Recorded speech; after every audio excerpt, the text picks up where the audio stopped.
বিদায় ব্রিফিংয়ে সাংবাদিকদের প্রশ্নের মুখোমুখি তাজুল ইসলাম। চলুন বিস্তারিত জেনে আসি। বইপত্র নথিপত্র বৃষ্টিতে ভিজছিল, এরকম একটা বিশৃঙ্খল পরিস্থিতির মধ্য দিয়ে আমরা দায়িত্ব নিয়েছিলাম। সেখান থেকে আপনারা জানেন যে শুরু করেছিলাম, আমরা প্রথমেই ছুটে যাই আহত যারা আছেন হসপিটালে তাদের কাছে, যেখানে আলামত আছে গণহত্যার শিকার যারা হয়েছেন সেগুলোর কাছে আমরা ছুটে যাই এবং সেগুলো সংগ্রহ করতে থাকি। পরবর্তী সময়ে গুমের ব্যাপারে যে তদন্ত হয় সেগুলোর ব্যাপারে আমরা কাজ করি এবং এই কাজ করার মাধ্যমে আপনারা জানেন যে একটা কঠিন সময়ে যে কঠিন চ্যালেঞ্জ ছিল সেগুলোর মধ্য দিয়ে আমরা বিচার প্রক্রিয়াকে এগিয়ে নেওয়ার চেষ্টা করেছি। কারণ আমাদের দায়বদ্ধতা ছিল বাংলাদেশের ছাত্র জনতার প্রতি, যারা জীবনের সর্বোচ্চটা দিয়ে বাংলাদেশকে দ্বিতীয়বারের মতো মুক্ত করেছেন, স্বাধীন করেছেন। তাদের এই শহীদ পরিবারের সহযোগিতা পেয়েছে। আমি আজকের দিনে বিশেষভাবে স্মরণ করব যে শহীদ পরিবারের সদস্যরা যারা আমাদের উপর আস্থা রেখেছিলেন, আমাদের কাছে এসেছেন, সাক্ষ্য দিয়েছেন, আমাদের তদন্ত কাজ, আমাদের বিচার কাজে সাহায্য করেছেন। শহীদ পরিবারের প্রতি বৈষম্য বিরোধী ছাত্র আন্দোলন, বাংলাদেশের যে সমস্ত ঘটে যাওয়া ঘটনার ব্যাপারে প্রত্যক্ষদর্শী সাক্ষী এবং বিগত সরকারের ডক্টর ইউনূস সহ অন্তর্বর্তীকালীন সরকারের মাননীয় উপদেষ্টাবৃন্দ সবাই এই বিচারের ব্যাপারে আন্তরিক ছিলেন। তারা আমাদের সর্বাত্মক সহযোগিতা দিয়েছেন, ট্রাইব্যুনাল পুনর্গঠন করেছেন, এখানে বিল্ডিংগুলোকে নতুন করে সাজিয়েছেন। সুতরাং সেই চ্যালেঞ্জের মধ্য দিয়ে আমরা যে দায়িত্বটা পালন করেছি, আজকে যে পর্যায়ে এসেছে বিচার একটা গতিশীল পর্যায়ে আছে। আমরা চাইব, আমরা আশা করি বাংলাদেশের এই যে জনতা, ছাত্র জনতার বিশাল ত্যাগের বিনিময়ে যে বাংলাদেশ, তাদের উপরে সংগঠিত নিষ্ঠুরতার যে বিচারের দাবি তাদের মধ্যে আছে, যে বিচারের তৃষ্ণা আছে, যে পরিবারের মানুষগুলো গুম হয়ে গেছে আর কখনো ফিরে আসবে না, সেই পরিবারগুলো চায় বাংলাদেশে তাদের এই পরিবারগুলো নিখোঁজ হওয়ার বিচার হোক, সঠিক বিচার হোক, যাতে করে তারা অন্তত একটা সান্ত্বনা পান যে তাদের প্রিয়জনকে ফেরত না পেলেও অন্তত যারা এই অন্যায়টা করেছিল তাদের একটা বিচার হয়েছে। সেই বিচারের যে তৃষ্ণা, সেইটার থেকে আমি মনে করি যে ইনশাল্লাহ নতুন যারা দায়িত্বে আসছেন, যিনি দায়িত্বে আসছেন, তিনি এই বিষয়গুলো মাথায় রেখে বাংলাদেশে এই মানুষগুলোর প্রতি, এই নির্যাতিত বেদনা হতো যে মানুষগুলো, তাদের প্রতি সুবিচার করার স্বার্থে এই বিচার প্রক্রিয়া অব্যাহতভাবে সামনে অগ্রসর হবে। আমি তো মনে করি কোনো শঙ্কার কারণ নেই, এটা স্বাভাবিক প্রক্রিয়া। রাজনৈতিক সরকার যখন নতুন সরকার দায়িত্ব নেয়, নির্বাচিত সরকার, স্বাভাবিকভাবেই তাদের রাষ্ট্রের বিভিন্ন জায়গায় তারা তাদের পছন্দনীয় লোকজনকে বসাবেন। এটা হচ্ছে স্বাভাবিক নিয়ম, একদল যখন ক্ষমতার থেকে চলে যায়। আমি এখানে নিয়োজিত হয়েছিলাম অন্তর্বর্তীকালীন সরকারের সময়। এখন নতুন সরকার এসছেন, তারা তাদের পছন্দের লোককে, তাদের কাজের সুবিধা, তাদের নিজস্ব পরিকল্পনা আছে, তারা নিশ্চয়ই সেই অনুযায়ী এখানে বসিয়েছেন। আমার পক্ষ থেকে তাদের জন্য সর্বাত্মক শুভকামনা থাকলো, সহযোগিতা থাকবে, পরামর্শ দরকার হলে আমি দেব। এবং আমি একজন সাধারণ নাগরিক হিসাবে চাইব যে বিচার প্রক্রিয়া এখানে চলমান আছে সেটার জন্য অবশ্যই অব্যাহত থাকে, বাংলাদেশে এই অপরাধগুলো পুনরায় আর কখনো সংগঠিত হতে না পারে। এটাই মোটামুটি এখনকার প্রতিক্রিয়া আমার জন্য। আপনারা সবাই ভালো থাকবেন। মিডিয়ার বন্ধুদের প্রতি আমার বিশেষ কৃতজ্ঞতা, কারণ আপনারা গত 1.5 বছরে এই ট্রাইব্যুনালকে যেভাবে সাহায্য করেছেন, যেভাবে ফোকাস করেছেন, আমাদের বিচারের প্রয়োজনীয়তাগুলো, আমাদের বক্তব্যগুলোকে যেভাবে দুনিয়ার কাছে ছড়িয়ে দিয়েছেন, মিডিয়ার এই সহযোগিতা ছাড়া এই বিচারকে সফল করা অপূর্ণাঙ্গ হতো, সম্ভব হতো না, কঠিন হতো।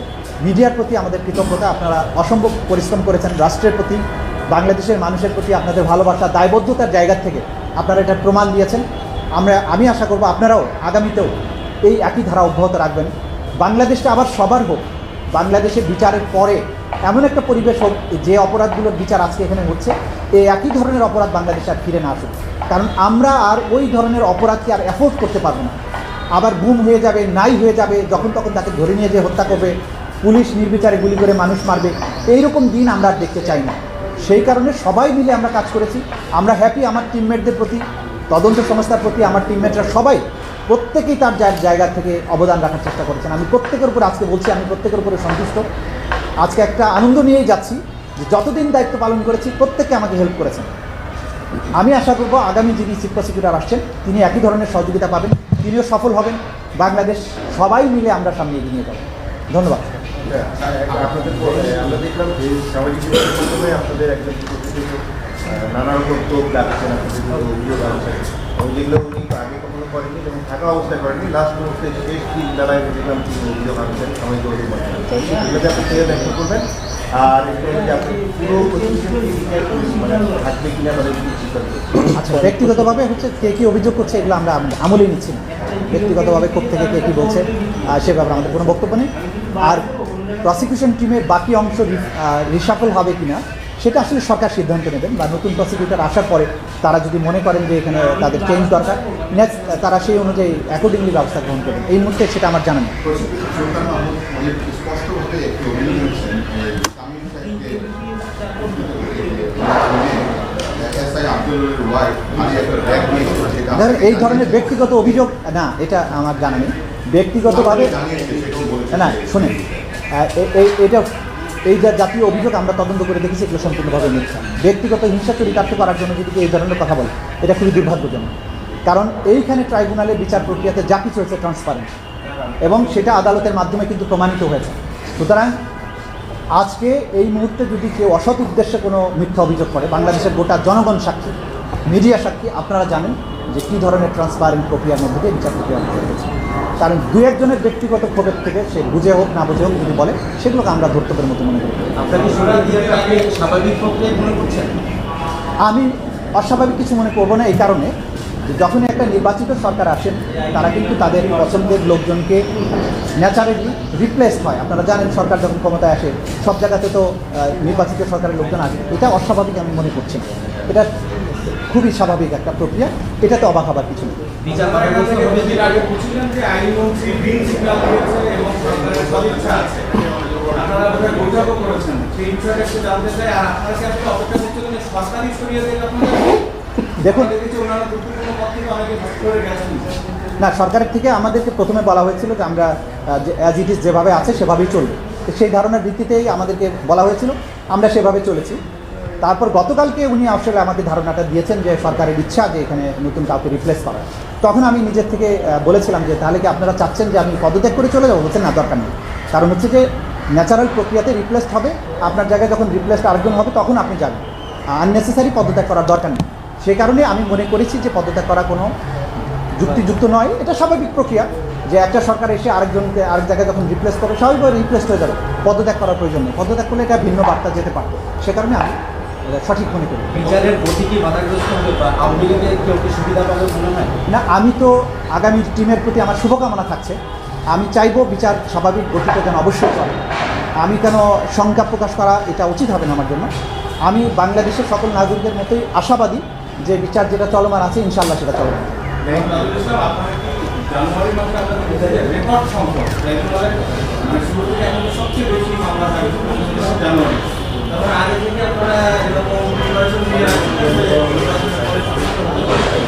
দেখুন, এটা আসলে বলার সঠিক হবে না। আমাদের তদন্ত সংস্থা তদন্তগুলো গুছিয়ে এনে রেখেছিলেন। তো যখন এক প্রক্রিয়াগুলো সমাপ্তির দিকে থাকে, তখন একের পর এক কিন্তু রেডি থাকলে তখন যদি একের পর এক তদন্ত রিপোর্টগুলো আসতে থাকে, এটাও অস্বাভাবিক কিছু না। চলমান প্রক্রিয়া, এটা অনেক দিন ধরে তদন্ত পেন্ডিং হয়েছিল, সেগুলোকে তারা ফাইনাল স্টেজে নিয়ে এসে শেষ করেছেন। যখন আপনারা জানেন যে একটা জিনিস যখন কমপ্লিট হয়, তখন ওই ফরম্যাটের সূত্র ধরে বাকিগুলো কিন্তু সহজে সমাপ্ত করা যায়, সেই অর্থে তারা করেছেন। আপনার 17 মাসের দায়িত্ব পালন করে যে বিচার প্রক্রিয়া রায় হয়েছে, এগুলো নিয়ে কি কোনো ধরনের প্রশ্ন তোলা শুরু হয়েছে? আমি খুব কনফিডেন্ট যে আমার 17 মাসের সময়ে যে বিচারগুলো হয়েছে, যে রায় হয়েছে, যে ডকুমেন্ট আমরা প্রডিউস করেছি, এই ব্যাপারে উচ্চ আদালতে গিয়ে কোনো রকমের এই জিনিসগুলোর ব্যাপারে কোনো অপ্রমাণ হওয়ার সুযোগ নেই, জাজমেন্ট উল্টে যাওয়ার কোনো সুযোগ নেই। এবং আমি প্রথম দিন থেকে যে জিনিসটা বলেছি যে আমরা এমন সব অকাট্য প্রমাণাদি এই আদালতে উপস্থাপন করেছি, শুধু বাংলাদেশে নয়, বিশ্বের যে কোনো আদালতে গেলে এই অপরাধীদের সাজা নিশ্চিত হবে, সর্বোচ্চ সাজাই নিশ্চিত হবে।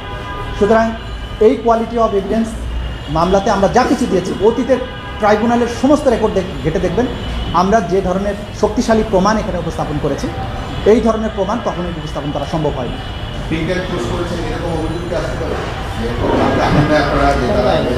আমাদের আইনেই পিক অ্যান্ড চুজ করার বিষয় আছে, মানে আইনে বলা হয়েছে, যেমন ধরুন আমরা কিন্তু প্রথম থেকেই বলেছি যে বাংলাদেশের সমস্ত পুলিশ বাহিনী গণহত্যার সাথে সম্পৃক্ত ছিল।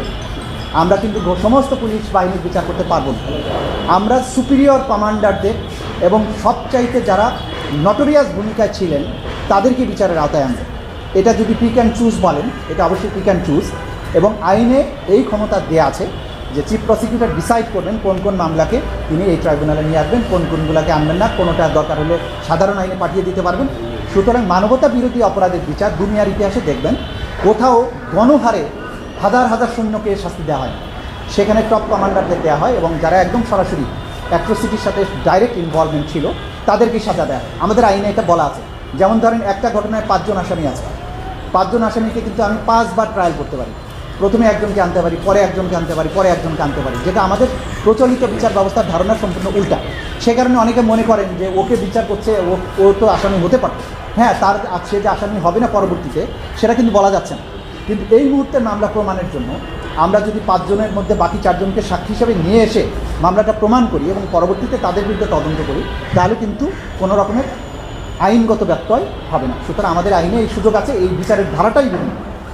সে কারণে কোনো রকমের পিক অ্যান্ড চুজ বলতে যে অর্থে ব্যবহার করা হয় সে ধরনের কিছু করা হয়নি। আমরা যা কিছু করেছি অ্যাজ পার ল। আপনার সবাই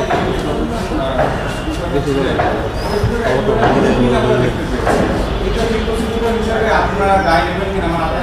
না না না, এটা আমি কোনো গ্রুপিং নাই। আমি আপনাদের স্পষ্ট করে বলছি, প্রসিকিউশন অফিসে কোনো গ্রুপিং নেই। আমাদের গ্রুপ ছিল কিভাবে তাদের ক্ষেত্রে শেখ হাসিনার মামলার জন্য 3 জন প্রসিকিউটরের গ্রুপ, তানখারপুলের জন্য 3 প্রসিকিউটরের গ্রুপ, তারপরে আশুলিয়ার জন্য group. That was the group. আমাদের মধ্যে কোনো গ্রুপিং ছিল না। অন্য সব তাদেরটা তারা। থ্যাংক ইউ, ভালো থাকবেন সবাই। Thank you. না, ইনফ্যাক্ট সেরকম কিছু নাই, আসলে হস্তক্ষেপ উনি আসলে তো আমি ন্যাচারালি আচ্ছা, আমার মূল পরিচয় আমি সুপ্রিম কোর্টের আইনজীবী। সুতরাং আমার জায়গা হচ্ছে আইন পেশা। আমি সুপ্রিম কোর্টের আইনজীবী হিসেবে আমার স্বাভাবিক কর্মজীবনে ফিরে যাব। আমি তো একদিনের জন্য বেকার থাকছি না। না, আপাতত কোনো পদে যাচ্ছি না। আপাতত আমার পুরাতন পেশায় ফিরে যাচ্ছি। থ্যাংক ইউ, ভালো থাকবেন সবাই।